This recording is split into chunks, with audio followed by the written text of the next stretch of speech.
Welcome to Liverpool FC Journal, guys. I'm W. James. This is your Liverpool news update. It is Monday morning. I don't know what to say. It is a hell of a Monday morning after what has been just one of those weird weekends of a result that obviously we didn't want, and then an incredible outburst by Mo Salah, obviously, post-game, which is, I think, looking at social media has... Look, before I'll say what I always say, social media, very poisonous place, but has divided the fan base hugely. As I said on the video yesterday, I think the whole you're either pro Slot or pro Salah, I think it is wrong. I think there is a third option there. You for neither, which I'm certainly not behind either Salah or Slot. I thought Salah was massively out of order for doing what he did and saying what he said. You do not do that in public. You do not come out and throw your manager or the club under the bus, even if you felt you've been thrown under the bus. Two wrongs do not make a right, and Salah certainly has conducted himself in a very, very shabby way for someone who is supposed to be a legend of this club. That is certainly not the way you should be behaving. Look, I think there's a lot of sides to this. And obviously the stories this morning, which we'll obviously find out if there's any truth to later when Arne Slot speaks to the media, but the stories coming out this morning is that Mo Salah will be left out of the squad to face Inter Milan on Tuesday in the Champions League. We'll talk about that in a moment. But look, first of all, I think it looks as if the board, the FSG, are backing the manager again for now. Now, look, I get that, and when I first heard this, I probably reacted like a lot of you did, with just incredulity in terms of what the fuck are they doing? Why? How?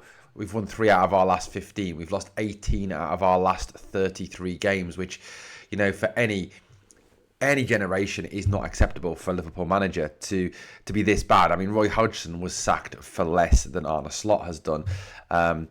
Since the league title was secured last season, I think Liverpool have been actually take it back a bit further. Since the PSG game, Liverpool have been particularly bad. Their win percentage is exceptionally low, and they've lost somewhere in the region of 43 to 44% of games played in that time. Certainly very, very few draws. I mean, Saturday was kind of odd to get a draw, really. But look, Slot has, I think, substantially taken this team backwards. And you can talk about mitigating factors. You can talk about the Jota tragedy. You can talk about the adaptation of the team in terms of tactics. You can talk about in terms of bringing in new players and bedding in new players. But as I've said on a number of occasions, and I'll repeatedly say, no matter who is the manager, what you always look for with a new manager, in terms of him changing the style, shall we say, in terms of him changing the way a team plays and integrating new players, you look for progress. You look for a style, a way of playing that is starting to come there.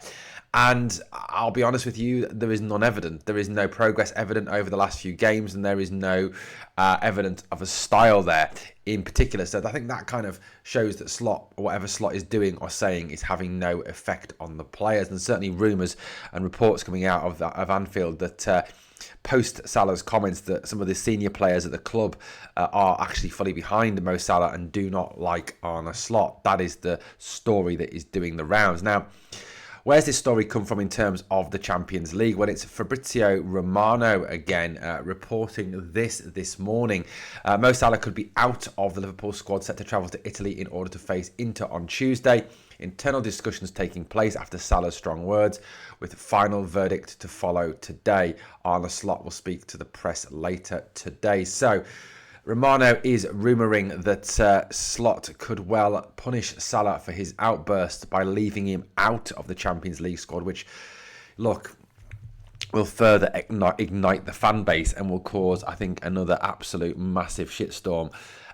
Especially, obviously, I think if the result was to go against Liverpool and Inter Milan were to beat Liverpool, which I think there's a strong chance could happen, given the fact that Inter are doing exceptionally well in Serie A, we are doing exceptionally badly in the Premier League.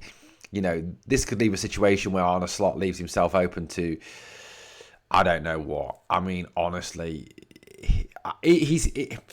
look, I'm not pro Slot. I think he should go, but I think he's damned if he does and he's damned if he doesn't. He's damned if he takes him, because he's kind of saying, well, actually, that shows you're weak, Arne. You're allowing team players to come out and say whatever they want about you, and you're taking no internal matters, no internal discipline over that. What message does that send to the players? Do and say what you want.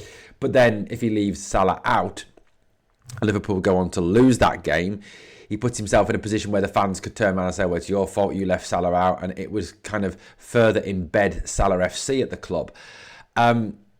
Look, I personally, I honestly don't know what the best plan is with this one. Look, I think the best plan is obviously once we get to December the 15th, Salah will head off to AFCON, which I think will sort of help to turn down the temperature a little bit at the club. It's a very difficult one. It's an exceptionally difficult one. Look, I'll repeat what I said yesterday. I thought Mo Salah was hugely out of order. Look, Salah needs to understand, and I think the most telling remark in the statement that he made was that he believes that he shouldn't have to earn his place on the team. Well, that is absolute rubbish. Like I said, yesterday in the video, whether you're Haaland, whether you're Cole Palmer, whether you're Bukayo Saka, William Saliba, whether you are Bruno Fernandes, whether you are, Emi Martinez, whether you're Ollie Watkins, whether you are, Mark Gay at Palace, whether you are any of those top players at other clubs, you earn your place. And if you're playing badly, you don't deserve to play. And I get the counter argument that comes back. Well, he continues to play Cody Gakpo. He continues to play Ibrahima Konate. But there's kind of, in a way, mitigate. And I'm not, again, I'm pains to say I'm not sticking up for Arne Slot here. But there's kind of, not mitigating factors. There's a situation there where with Cody Gakpo, for example, there is no Luis Diaz this season. We didn't replace Luis Diaz, which was a huge mistake. And he clearly does not believe in nor trust Federico Chiesa for whatever reason. And as I said yesterday, I'd be absolutely honest with you. I think Federico Chiesa it would be, if Chiesa would come out and said what he said, what Mo Salah said on Saturday, I think he would have actually had a lot more universal support, because Chiesa's been treated disgustingly badly, far worse than Mo Salah has been treated. Rio Ngamo is not trusted for whatever reason as well. So, clearly there's no alternative there to Cody, I suppose, other than playing Florian Wirtz on the left. I think also in terms of the benching of Salah, there is that element of trying to make this Wirtz's team rather than Salah's team as well, as Liverpool look to build for the future. I think that is also an element of it as well. On the Ibrahima Konate situation, again, I think, there's quite clearly, for whatever reason, a lack of trust in Joe Gomez.